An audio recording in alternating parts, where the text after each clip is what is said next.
काफी सारे अपडेट्स हैं जिसके बारे में इस वीडियो के अंदर बात करेंगे। मार्केट काफी अच्छा पॉजिटिव देखने को मिल रहा है। पूरी एशिया की मार्केट की बात करें तो मिक्स्ड सेंटीमेंट है, बहुत ज्यादा पॉजिटिव नहीं है सेंटीमेंट, बहुत ज्यादा निगेटिव भी नहीं है, मिक्स्ड सेंटीमेंट है। लेकिन इंडियन मार्केट का सेंटीमेंट अच्छा दिख रहा है। आईएमएफ ने जो कासीदे काढ़े हैं, तारीफों के पुल बांधे हैं इंडिया के बारे में। आईएमएफ तो सीधा सीधा कह रही है ग्रोथ इंजन है, ग्लोबल ग्रोथ का, वर्ल्ड के ग्रोथ का इंजन है एक तरीके से इंडिया। तो काफी तारीफों के पुल बांध दिए हैं और इससे मार्केट का सेंटीमेंट अच्छा हुआ है। तो शॉर्ट टर्म में तो वही चीज है, सेंटीमेंट पे डिपेंड ही करती है, लॉन्ग टर्म में इकोनॉमिक ग्रोथ पे डिपेंड करते हैं मार्केट की परफॉर्मेंस। तो ये चीज है, बढ़िया, सब कुछ अभी ठीक ठाक हो रहा है।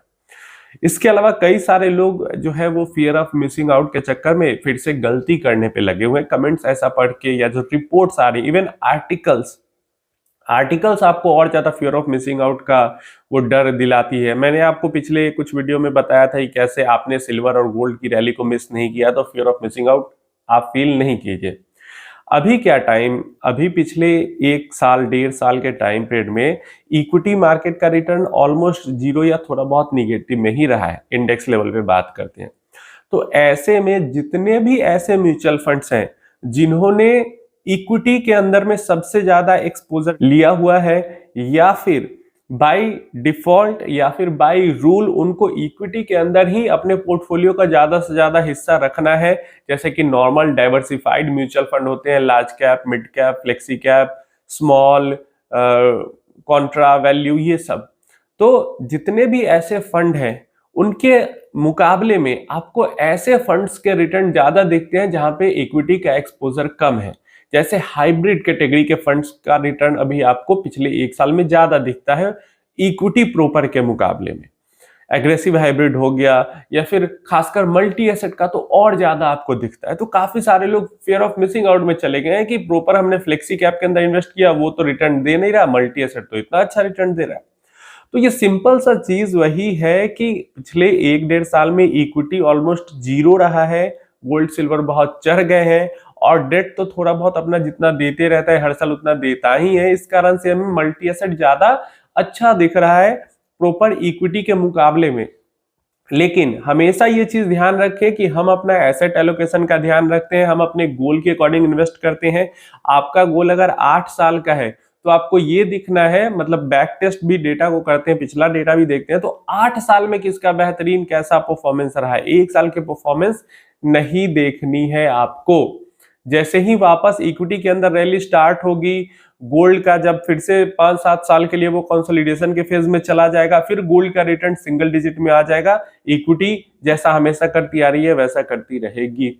तो कम समय के जंप को देखकर बहुत ज्यादा सुपर एक्साइटेड आपको नहीं हो जाना है। पास्ट में भी ऐसी फेजेस आई हैं, फिर भी गोल्ड का लॉन्ग टर्म रिटर्न आपको म्यूचुअल फंड्स के अंदर, ईटीएफ के अंदर सिंगल डिजिट में ही 9 पॉइंट समथिंग 9-10 तक चला जाता है ना। जब हम नॉर्मल गोल्ड का ऐसे रिटर्न देखते हैं तो हमें दिखता है कि 13-14% तक गोल्ड का रिटर्न रहा है, लेकिन न तो फिजिकल गोल्ड में उतना रिटर्न मिल पाता है, मेकिंग चार्जेस, टैक्सेस, इन सब के कारण ईटीएफ गोल्ड में भी टैक्सेस वगैरह लगती हैं, और प्री टैक्स भी सिंगल डिजिट में कभी कभी रिटर्न रह जाता है लॉन्ग टर्म में।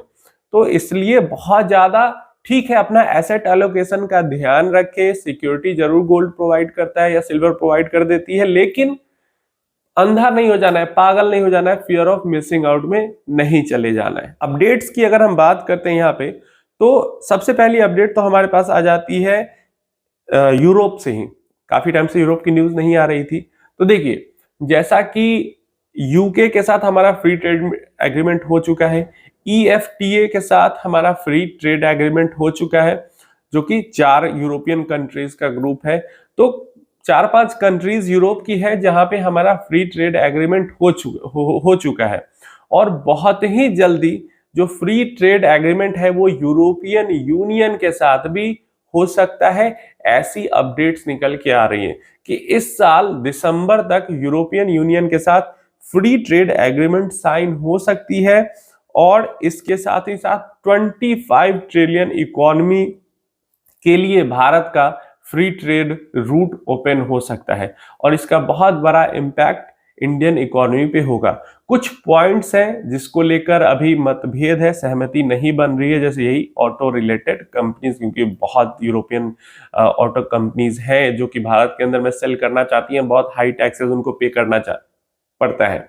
इसके अलावा यूरोप वाले अपना थोड़ा सा कॉशियस भी है, क्योंकि चाइना के साथ उनको बहुत मुश्किलात का सामना करना पड़ा, तो वही चीज वो भारत के साथ नहीं दोहराना चाहते हैं।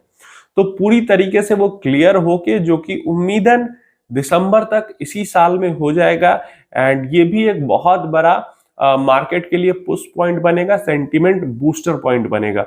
ऑलमोस्ट उतना बड़ा तो नहीं, क्योंकि यूएस के साथ हमारा ज्यादा बिजनेस होता है, लेकिन फिर भी यूरोपियन यूनियन के साथ भी अगर फ्री ट्रेड एग्रीमेंट होता है तो एक बहुत बड़ा पुश मार्केट को एंड इकोनॉमी को मिलेगा। मुझे ऐसा लगता है। आप अपनी राय इसके बारे में नीचे कमेंट बॉक्स में दे देना। नेक्स्ट अपडेट क्रूड ऑयल को लेकर है। क्रूड ऑयल तो लगातार गिरता जा रहा है। आज 1% क्रूड ऑयल जंप भी करता हुआ दिख रहा है, लेकिन फिर भी $58 पे क्रूड ऑयल आ चुका है। ब्रेंट क्रूड 62 पे आ चुका है, जो कि बहुत ही लो है, पिछले कई सालों का लोएस्ट पॉइंट है।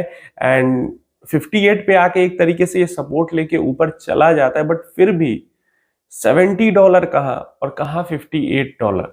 मतलब जो लोगों का काम है क्रूड खरीदना और आगे प्रोसेस करके प्रोडक्ट बनाकर बेचना, चाहे पेंट इंडस्ट्री हो या डीजल पेट्रोल जो बेच रहे हैं, या सरकार जो टैक्स कमा रही है, मतलब भर भर के पैसा ये लोग अपना कमा रहे हैं। क्योंकि जिस तरीके से क्रूड ऑयल की प्राइसेस कम हो रही है, उस तरीके से क्रूड ऑयल के जो प्रोडक्ट प्रोड्यूस होते हैं उसकी प्राइस तो कभी घट नहीं रही है। लेकिन क्रूड ऑयल पिछले कितने टाइम से ऊपर नीचे जा रहा है, 70 तक जा रहा है, लेकिन टिक नहीं पा रहा है। मेजॉरिटी ऑफ द टाइम 65 के बिलो ही रह रहा है, और अभी तो कितने दिनों से 60 से भी नीचे है। तो उन कंपनीज को काफी ज्यादा फायदा इनसे डायरेक्टली पहुंच रहा है, कस्टमर को डायरेक्टली फायदा नहीं पहुंच रहा है। तो इसके बारे में आप अपनी राय दे सकते हो। क्या सरकार को लगता है आपको कि सरकार कभी डीजल पेट्रोल का दाम थोड़ा कम भी कर सकती है? मतलब एक तो 20% पेट्रोल का दाम तो कम से कम करना चाहिए था सरकार को, एक तो 20% इथेनॉल भी मिला रहे, ऊपर से क्रूड ऑयल का प्राइस भी इतना घटा। मतलब अभी तो ऐसा सिनारियो है कि इजीली अगर सरकार चाहे, गवर्नमेंट चाहे, तो 100 के नीचे पेट्रोल का दाम कर सकती है, 90 के भी नीचे पहुंचा दे सकती है, और फिर भी नुकसान नहीं होगा सरकार को टैक्स के मामले में। इतना एक तो 20% उधर गैप मिल गया और इधर भी प्राइस घट गया। फिर भी अब इस चीज को लेकर बात ही नहीं होती है, संसद में बात होती या फिर मीडिया वाले इस चीज को लेकर कुछ बात उठाते तो हो सकता है आम आदमी को थोड़ा सा राहत मिलता, लेकिन बात ही नहीं हो रही इस चीज को लेकर। नेक्स्ट अपडेट की बात करते हैं तो हमारे पास काफी सारे जो है अब लगभग म्यूचुअल फंड हाउसेस हैं जिन्होंने सिल्वर के अंदर इन्वेस्टमेंट को बंद कर रखी है, जैसे Kotak mutual fund, SBI mutual fund, UTI mutual fund, grow mutual fund.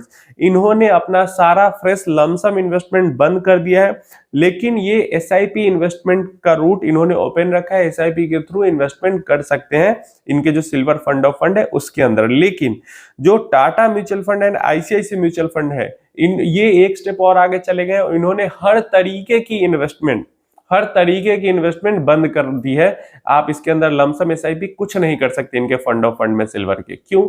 अब रीजन इसका आप ये समझ सकते हो कि आईसीआईसीआई भी काफी ज्यादा वैल्यू इन्वेस्टिंग में बिलीव करने वाली म्यूचुअल फंड हाउस है, एंड टाटा म्यूचुअल फंड भी काफी ज्यादा वैल्यू इन्वेस्टिंग के अंदर बिलीव करने वाली म्यूचुअल फंड है। तो वैल्यूएशन कंसर्न के कारण सप्लाई हो नहीं रहा, डिमांड बहुत बढ़ रहा है, जिस कारण से बहुत प्रीमियम पे जा रहा है, इस कारण इन्होंने बंद कर दिया पूरी तरीके से। फिर जब वैल्यूएबल दिखेगी तो ये ओपन कर देंगे, और नियर फ्यूचर में तो लग नहीं रहा कि वैल्यूएबल दिखेगी, गजब की मैडनेस चल रही है। इसके अलावा एचडीएफसी म्यूचुअल फंड है जिसने 1 लाख पर पैन का लिमिट लगा दिया। इन्होंने कोई रिस्ट्रिक्शन नहीं लगाया, लेकिन हर इन्वेस्टर के लिए 1 लाख पर पैन पर डे लगा दिया है रिस्ट्रिक्शन, जो कि बहुत ज्यादा है। दिन का 1 लाख रुपया सिल्वर के अंदर कौन इन्वेस्ट करेगा? पूरे पोर्टफोलियो का 5% हिस्सा कोई सिल्वर में रखना चाहेगा, उसमें 1 लाख मतलब ऑलमोस्ट फ्री के बराबर ही है। इसके अलावा निप्पॉन, ज़ीरोधा, ये सब जो है इन्होंने किसी तरीके का कोई रेस्ट्रिक्शन नहीं लगाया है एज ऑफ टुडे। आगे हो सकता है ये लोग भी लगा दे। अब निप्पॉन को तो क्लियरली लगा देना चाहिए था, इतनी बड़ी फंड हाउस है, और निप्पॉन के ही ईटीएफ को लेकर सबसे ज्यादा चर्चा हुई थी, और सबसे पहले मतलब इनके ईटीएफ काफी प्रीमियम पे भाग गए थे और अपने ईटीएफ में ही इन्वेस्ट करते इनके फंड ऑफ फंड, तो इनको तो डेफिनेटली करना चाहिए था। आप इन सब चीजों के बारे में अपनी राय दे सकते हो कि आप अभी भी सिल्वर को खरीद रहे हो इतने प्रीमियम पे भी, कमेंट बॉक्स में जरूर बताना। ये सारी अपडेट्स थी, कोई निगेटिव अपडेट अभी निकल के नहीं आई है। उम्मीदन अभी कुछ दिनों तक निगेटिव अपडेट ना आए तो मार्केट बढ़िया रह सकता है।